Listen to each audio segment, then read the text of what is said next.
Disney used to give this breathing room for new shows to grow. Heck, it even gave shows room to fail, but the point is, either way, a new series was given the chance to become seen by the audience and eventually turn out however it does. But what happens when more and more of these chances get taken away? Have you heard of the relatively new Disney Channel cartoon Hailey's on It? If not, you most likely won't in the future, unless it's coming from passionate fans of the series talking about how it didn't get the chance to grow and was quickly hidden, pushed aside, and forgotten about by Disney. At least that's what it feels like, and today I want to both talk about Hailey's on It and how everything kinda got to where it is now a year after the first and most likely only season came to an end.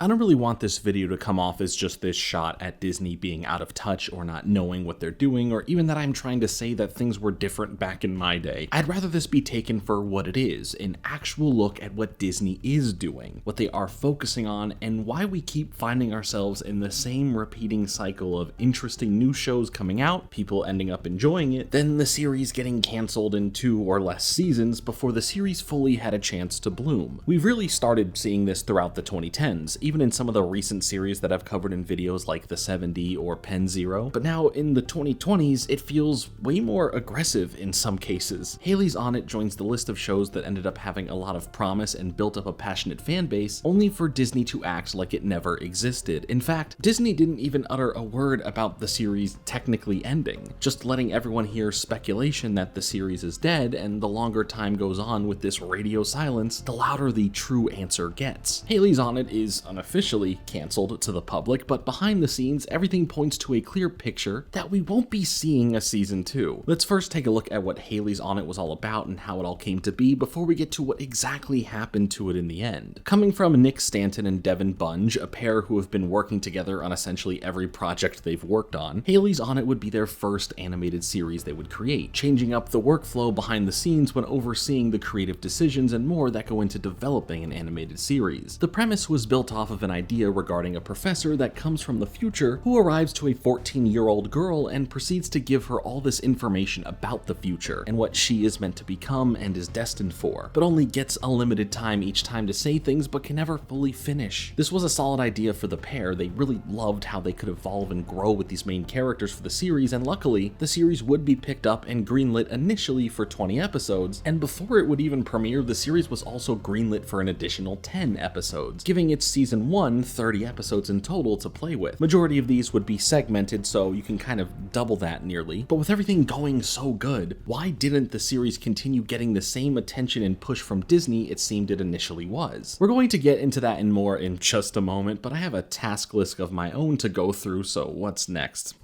Yes, that's right. See you in a moment.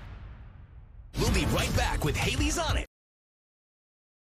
We're back with Hailey's on It. Hailey's on It is a fun enough premise, the weight of the world being placed onto a teen girl's shoulders as she is given all this info of what she now needs to do is a lot to set up. But here she's left with her task list of things to do in order to make the future that should happen, and not the reverse, where we get to see these grim teases of that here and there. Hailey's list becomes the main focus of the series that splits its time being something that is building a better future and a way for her, as well as other characters, to grow and discover more about themselves during this crucial time in their lives. It's Hailey, Hailey's best friend Scott, and Beta, a futuristic operating system that keeps everything in line as we go on this funny, heartfelt adventure. Hailey, voiced by Moana herself, Auli'i Cravalho, is like a lot of teens, still figuring themselves out, still nervous and scared to take risks or understanding your own feelings, and has insecurities that can sometimes hold her back. But thanks to her now knowing her future purpose and how it relies on her actions now in completing a task list, it becomes partially a story about learning to get out of your comfort zone. And I think for me, that has hit the hardest and resonates the most. It's why I personally ended up enjoying the series. Now, I'll talk about this a bit more later on, but the series isn't perfect. There are some things in the series that feel like it's held back, like certain random tasks and some will they, won't they moments between characters that do, in my opinion, take away from the overall premise. That's not to say that in some cases that the relationship of certain characters isn't integral to a major plot point. It's just that it sometimes feels a little too cliche and not as interesting as some other stuff that happens in the show. Hailey's on It has the right amount of sci-fi thrown into it that I can appreciate, and another thing I thought was cool and that I do like is how when creating the series, series. It wasn't until getting Hailey cast in the role of Hailey that, since she can sing, they could incorporate the ideas of someone who isn't great at and is nervous about putting themselves out there, but they also have this incredible talent. The series, for the most part, ended up being well liked both critically and by the general audience, but after the season 1 finale,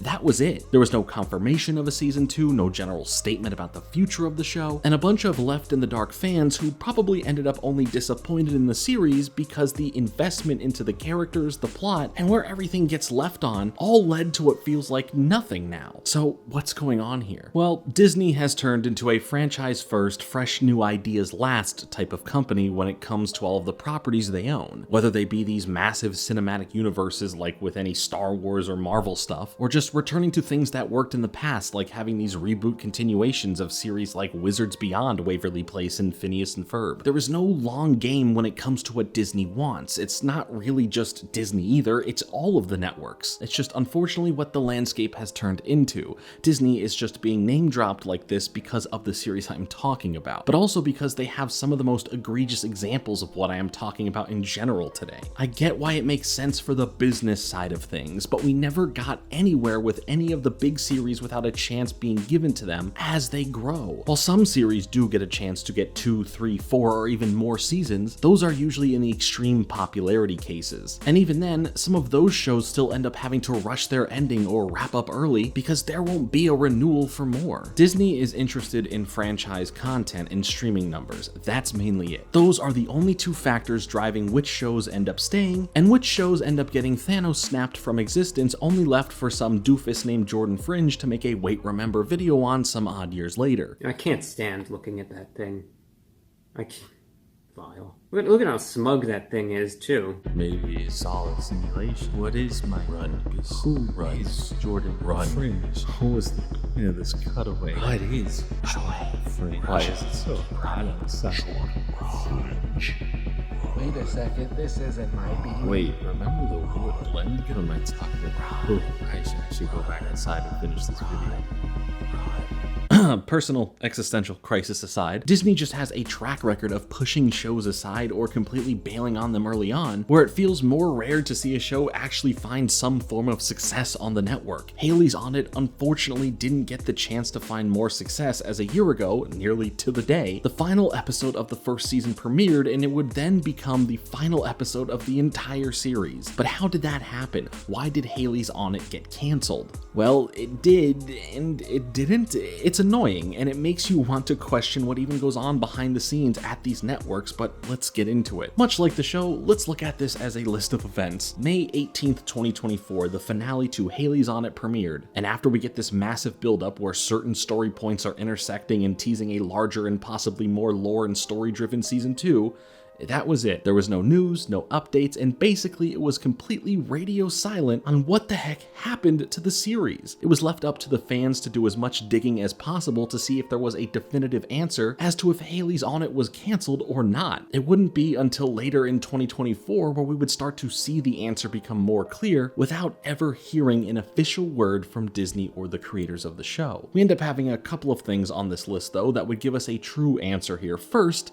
there was Spotify. The music streaming service sounds like an unlikely place to get an answer, but they kind of made it seem that the show was over thanks to Hailey's profile stating that she also provided the voice of Hailey for the short-lived Disney animated series Hailey's on It. Then later on, the series was officially taken off Disney+, the other main way to watch the series outside of catching it when it premiered or was on Disney Channel proper, which if anything should pretty much tell you that it was the nail in the coffin that the show probably isn't coming back. Our next update is possibly the closest we are going to get outside of one day getting an official confirmation. We'll be right back with Hailey's on It.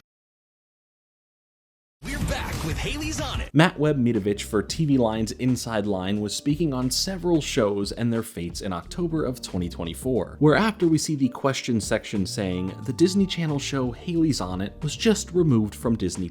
Does this mean the show's officially over? Many people have been assuming it is since the season 1 finale aired in May. Matt replied with, many people assumed correctly. I can confirm that Hailey's mission has ended. The animated series about a resourceful teenager on a mission to complete every item on her long list of challenging and sometimes impractical tasks in order to save the world will not be back for season 2. So while it was never said to have been canceled or frankly given an update at all, it all points to the series being in fact canceled, just done so on a quiet level and tried to be swept under the rug. Why was it canceled? Who knows? That's a whole different checklist to look at, and I'm still busy with my own, as you can see. But we can look at lower viewership ratings because it would be on TV one night and on streaming the next day, giving no push to the viewer who wants to watch it a need to go seek it out on TV as it premieres, so then they can just kind of wait to stream it whenever they have the chance. It's just how it is in this modern era of streaming. But then again, I feel that things should be factored better if this is the release strategy. Most all major shows will premiere the same night now on streaming as they would on TV. Or hey, my next point, marketing it better in general. Disney has a marketing problem where before a series comes out, I do feel like we get to hear a good bit about it. But then after it releases, again, radio silence. Unless you're this big massive hit from the jump, then you'll get special treatment and actually get promoted. And that's no hate to the series that this happens to. It's genuinely a great thing to see. But I honestly hate that more and more we see these series get so highly anticipated before their release, only to see them seemingly disappear once the series starts premiering, to the point where you either become so unaware that you forgot about the series, or you become a scorned fan who feels like the thing you like isn't worth the network's time, or even feeling starved for the lack of anything surrounding the series. Yes, not every show can be a winner, that's obvious. The network is always going to do what they believe is in their best favor. I have been burned so many times by getting into a series only for it to end up getting canceled, or even worse, left on a cliffhanger. Or if not, just genuinely wanting more because the first season being so good, and then never getting any more. And then on the reverse, I am sure most people have put a series on the back burner that you're interested in, and then said series probably ended up canceled for lack of viewership because others were also doing the same. There's a lot of double-edged swords at play here. It sucks. But what I do want to bring up is being vocal can actually work. But it depends on when it happens that can really help make the difference of a show continuing on or not. From one side of the coin, I feel that we end up hearing more about shows and hearing from the fandoms to give them a shot, either when the show is already on the chopping block or in some cases already been chopped up by the network. So many save this show or show insert network here that we have an interest in more of insert show name here campaigns end up not working like you'd hope because it's already too late and the network has moved on. And that's not to say that they aren't a valiant effort or deserving to be heard. I don't want this point to be taken wrong. I love seeing fans passionate about trying to help keep a series alive. For the other side of the coin though, let's discuss another series for a second, one that can easily show the points I am talking about for how being vocal can work. Common Side Effects. Common Side Effects is a brilliant show that premiered a few months back over on Adult Swim, and as the weeks went on, more and more people began talking about it, spreading to others that they want to see more of this show, and if you want that to happen, you need to tune into the series as the episodes come out, not just after the series is over. I do think that aside from the show just being really good and self-deserving of a second season, that the vocal aspect coming from the fans online and telling others about the series and more people tuning in led to Adult Swim wanting to move forward with a second season with more faith behind the decision, regardless of it earning it on its own because of the quality of the show. We live in an instant feedback world now. When something is released, everyone and their mother, pet, and Aunt Gertrude have some opinion about it, which is great for the fact that fans of things can express their like or dislike within and outside of the communities around any given thing to be able to have a nice and natural discourse. For the most part, sometimes there are spaces online that take opinions as law and get a bit too into it all, but that's not the point. But there are some negatives to having access to instant feedback, especially from how the network may see it. Gone are the days of giving things the proper time to grow naturally. If it's not an overnight hit and one that continues to perform at unrealistic expectations consistently, then the series probably won't last. When dealing with most new series, the first season is always the testing ground of building up an audience and letting the series find its groove before the second season usually comes around to tighten things up and have a greater focus on everything that did work. It seems that sometimes, even when a series does get a second season, especially when it comes to Disney, the series doesn't get the best chance to highlight all of the strengths it may now have. In so many examples, the second season can be cut down in episodes, told to wrap up early because the second season would be their last, or even having the second season come out too late after the first season, given a bad time slot, and just having every episode dumped back to back to back so the network can move on. You yourself are probably thinking that fits the bill for any number of shows. Heck, I look at so many videos that I've made and realize that the fate of the series pretty much fell into these categories for what happened to it. Sometimes things can be even more annoying. Imagine not getting to finish something that ends up forever now on some big cliffhanger, which can only leave the fandom more upset and hurt. Hailey's On It ends up getting to be a part of that club too, the Cliffhanger Club. But unlike the series, we will finish talking about this point in just a moment, so keep hanging on to that cliff. We'll be right back with Hailey's On It. We're back with Hailey's On It. In discussing the ending here, I won't spoil anything, but a lot of the criticism also gets thrown at the series for how it cuts off, and the fact that the series ends on a cliffhanger without knowing if they would get a second season. I totally understand feeling like that, but it did feel that there was this level of confidence from the creators to end the season like this because they felt they probably would get this next season. But overall, it is a fair criticism to be upset at those who created the cliffhanger as well, based on not only having an unfinished story, but so many unanswered questions, unfulfilled teases, and a lot of confusion for where the series would have gone with certain plot points. It's hard to become invested in something only for it to lead to nothing. And in this situation, it's Disney's fault and it's also the creators' fault. And this isn't a dig at the creators, it's fair criticism for planning the series out. Because now I'm left with more things that I want that I'll probably never get. Why would you show me something if I couldn't have it? It's not a bad thing to want more, but it is a bad thing to tease me with more and then never get it. So yeah, the show isn't perfect. There are plenty of things that didn't work for me in the series, like the whole will they won't they romance between the main characters, and how things get left on with it for the sake of the cliffhanger, despite knowing that we would eventually get to a moment like this. While I am not a hater of this aspect or don't think it's not important, there are things in the series, like with the finale, that play this up to be too tied into the main plot and literal fate of the future because of relationships between characters, and it doesn't have the big payoff moment. A lot of it is robbed and saved for a second season, which would totally be fine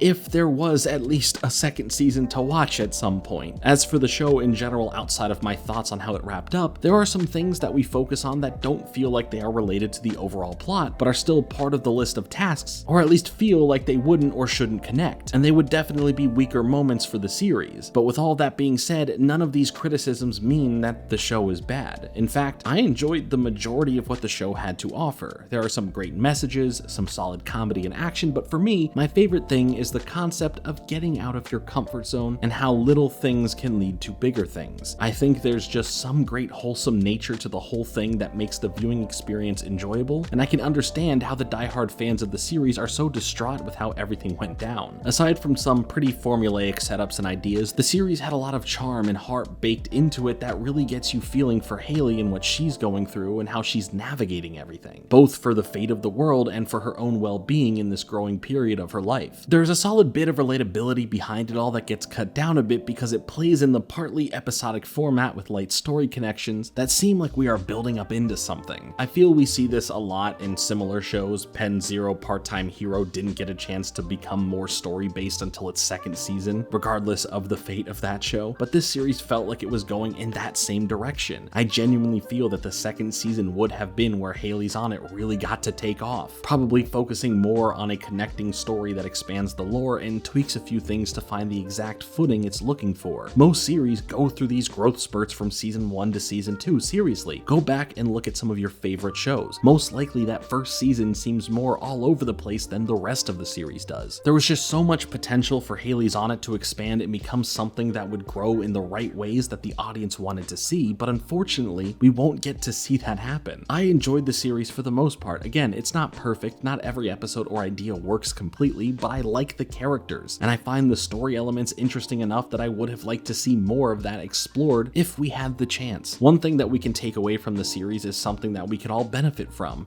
and that's learning to be comfortable being uncomfortable in the correct and healthy ways. While I try to apply this to myself in my day-to-day life, it should be something I apply to my videos as well. So let's see how we can do something like that here and there in the future. Heck, I mean, why not start today? I mean, this video, talking talking about a show this new is pretty different and out of the ordinary. It's out of my comfort zone, but I felt good getting to dig into the series and work on this video. I love getting the chance to look into shows that I've either overlooked, had not heard of, or I find underrated. So I do want to be better in being proactive in speaking about series while they are still new in some cases, similar to speaking about Common Side Effects when I did. Obviously, in a genuine way, I will be able to check out more new shows as they come out and speak on the ones that are connecting with me that I'd want to share out to more people. I just hope that the way new series come out and are assessed by the network changes one day, going back to either how it was or at least felt, or even just something similar. While there is still a lot to love about a series like Hailey's on it now gets left feeling like something unfinished, and it does make me sad by the end of it all that we won't get the continuation of both the cliffhanger and of Hailey's story in general within the show. Now, I will put an asterisk on the end of this video saying that nothing is impossible, and heck, there could be a way for the series to officially come back. You know, never say never. I thought Justin Bieber and Jaden Smith taught us that in the 2010 Karate Kid soundtrack. I will never say never.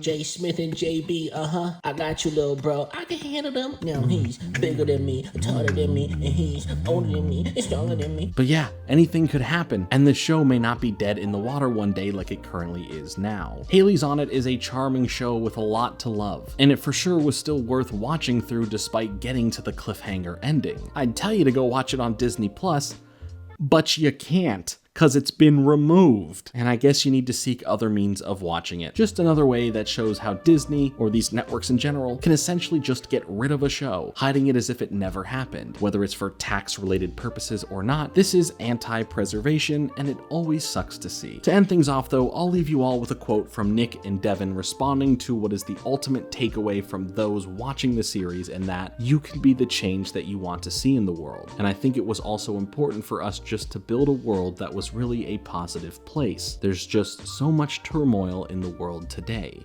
Anyway, let me know your thoughts on all of this, from what happened to the series and how Disney treats a lot of its shows like this over the past decade and some change, to what your thoughts on Hailey's on It are in general. I'd love to know, so tell me in the comments below. Thank you all so much for watching. Make sure to leave a like on this video and to subscribe for more videos like this coming soon, but until then, later.